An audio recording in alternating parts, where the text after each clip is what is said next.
Hey everybody, oh yes, it's once again to talk about snow in the forecast. Now keep in mind, this is a minor snow event. The reason why it's making so much headlines is our potential for our first measurable snow in Kentuckiana for this season. Hello everybody, meteorologist Brian Good here, doing a video blog, kind of keep you updated on how things are looking here with this minor snow event. The cold air, by all means, is the bigger story. So snow lovers, is just a teaser for you guys.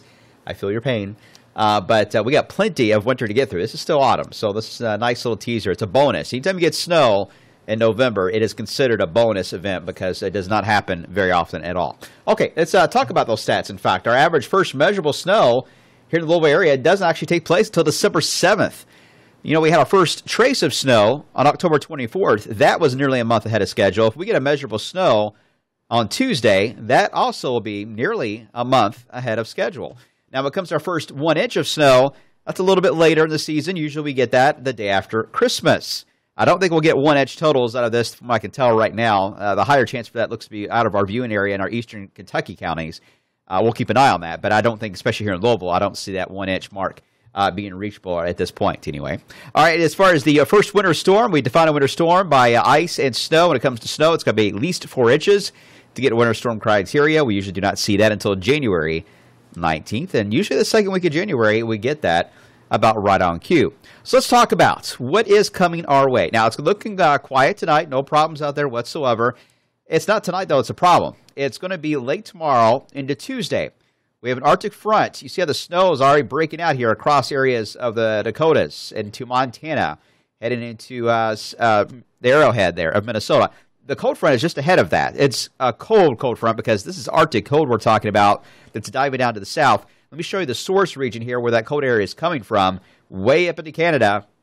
These are current temperatures as of this hour of this recording. 13 below, 12 below, 18 below. Now, no, it's not going to get that cold here. It will modify as it gets closer to us because of friction, but it will be a cold air mass, certainly for this time of the year, coming our way behind the cold front. As I mentioned, that I think is a bigger story than the snow that will come with it as it blasts through. But let's talk about the snow.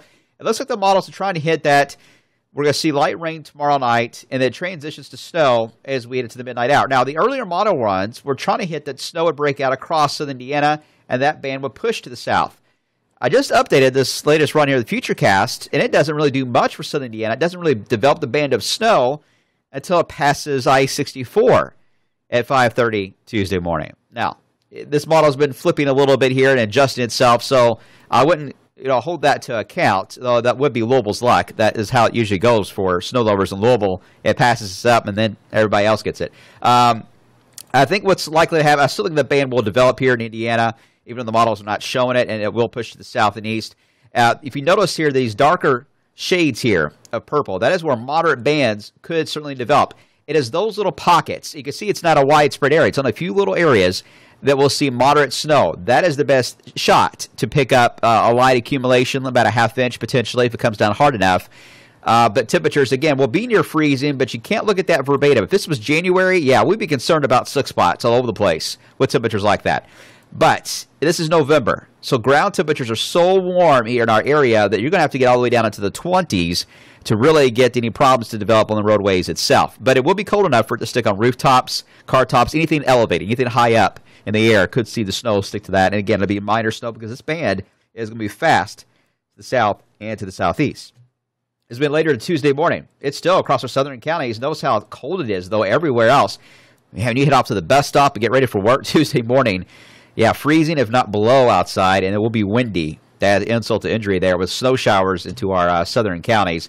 And then it's out of here Tuesday afternoon. But no, it's even Tuesday afternoon. Temperatures just do not get out of the 30s, which is hard to chew on there. All right, let's talk about the models, though. We've talked about it a lot. Here's the latest in the GFS. Notice it is hinting at a potential for an inch or higher. Best chance for those band features to be to our north and east. Lesser amounts here into the Louisville area. And again, it's, that would be great if it was January. We could probably take that verbatim, but keep in mind, the ground is warm. So even these numbers like 0.8 here in Louisville, we're going to have to shave off at least 5/10 of an inch off of that. So it wouldn't be much at all on the ground that actually would stick. So keep that in mind when you see these numbers. All right, let's move on now to the European model. This is the one that was very dramatic earlier in the weekend, put down 3-4 inches of snow for Louisville. it's backed off that idea. It's now down to less than an inch for everybody, and that seems to be certainly a little more realistic for the area. All right, let's head on now to the NAM model. This one has been pretty aggressive this weekend, and it still remains a pretty aggressive model on the snow totals. It's saying at least 1.5 inches of snow will fall in these band features across the area, close to 2 inches, in fact, in Frankfort, and lesser amounts in our southern counties. But again, you notice the trend here in the models. It's usually heavier here and lighter here on the totals, but even the heavier is not that impressive. We're only talking about, 1/2 inch of snow here, folks. The RPM, this is the one I think is more reliable model. You remember, it is also the one that picked out on that band developing south of Louisville as well, so that's why it's got the higher totals to the south, and it gives those in Indiana nothing. I think that's incorrect. If anything, I think the broad area here has a chance for a light coating on trees and rooftops and car tops, that kind of a thing. If we're going to see things going to stick and cover the grass, I think that's going to be the higher elevations here of our northeast counties, and the bluegrass area does stick up higher in elevation, so there's a better chance for you to see the ground turn white in this area than it would be back here to the west, to the heart here of Kentuckiana. So keep that in mind. All right, moving on here to the snow potential. This is where I think, based on all those models and accounting for warm ground temperatures, this is what I'm thinking right now. Less than an inch for our eastern counties, higher elevations, light coating elsewhere. I stress, though, if one of those moderate bands can extend further to the west, there will be a few spots, and I'm literally saying it's going to be like a corner of a county or something like that would pick up a heavier burst of snow, and everybody else gets the shaft and gets nothing. That's kind of the scenario that we'll see with that band. It's going to be a horizontal band, just like that, and it's going to sag to the south, and every now and then it will enhance itself, and that is where you could get the heavier gusts. So not everybody's going to see an accumulating snow. That's my point on this. It's going to be little or no accumulation. It's kind of a setup. Here are the temperatures, though, as we head into Wednesday morning. The skies will be clear. Temperatures likely will be into the 20s. I think this may be a little high. I think many spots here could be in the teens away from Louisville. I think Louisville will stay in the 20s, but away from Louisville, teens cannot be rolled out. And the winds, yeah, it's going to be brutal in the morning hours. Here's the wind chills for Tuesday morning, all right? When it's light snow in places, wind chills will feel close to 20 degrees, even some upper teens in our southern counties, even as we head into the afternoon hours. On your Tuesday, wind chills will stay into the 20s outside. And as we head into Wednesday morning, man, this is going to be difficult, isn't it? Wind chill of about 15 outside and 21 here in Louisville. I hope the kids got the winter coats. They're going to need them the next couple of mornings, certainly with wind chill values like that. But this is not the end of it. Let me show you what's lying ahead for us. Now, this is the European model that I'm showing here, and it does usually good on the longer range of picking out some details on larger storms usually. You see the cold blast we have now for the middle of the week. It's got that in there. But watch what happens this weekend and early next week. Quite the warm-up in the Ohio Valley. I mean, that's quite the surge of warmth right into our area. This could mean rain, even thunderstorms. I wouldn't roll it out. But look how sharp it drops off. There's going to be a powerful cold front, according to the European, by the 18th of November with Arctic air behind it. Guess where the Arctic air is going to go once that cold front comes through? You guessed it, right into our backyards. Cold Arctic air over a good chunk of lower 48 with some light snow showers potentially by the 20th. That is a big if still. So I'm just giving you a sneak peek into what lies ahead down the road. As we saw with this system, it looked impressive at times. It looked like nothing, and it came back again as maybe a little something. So the models are that. They're just models. They're tools. You got to take them with a grain of salt. They're just used to help us and guide us of what is likely to happen. We got to use our expertise as far as what usually happens here in the Ohio Valley. And considering ground temperatures, the models don't always factor that.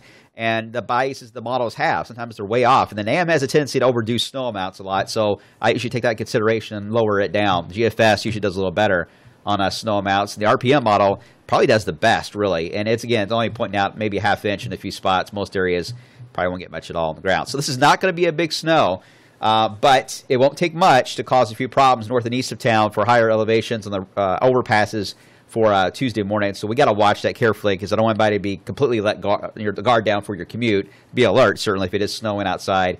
I want everybody to be careful and cautious. But this is going to be a festive type of snow. It'll mainly fall on most of your sleeping Monday night. You may miss it. So you've got to set your alarm if you want to see it at all. And then it should be out of here throughout the day. By all means, though, Tuesday being a cold, windy, blustery day, that is going to be the big story. That's what everyone's going to be talking about on Tuesday on their lunch hours, how cold it is outside and how you wish it was 70 again. But at least there could be that warm-up that we're seeing on the European model as we head toward the 18th. That is possible. we may see at least a break coming our way by next weekend. Stay tuned. I'll update the written blog. You'll see that as well on this page. And, of course, I'll be back on the air after football coming up later tonight. So make sure to tune back in. I'll have the latest model runs as well. Have a good evening.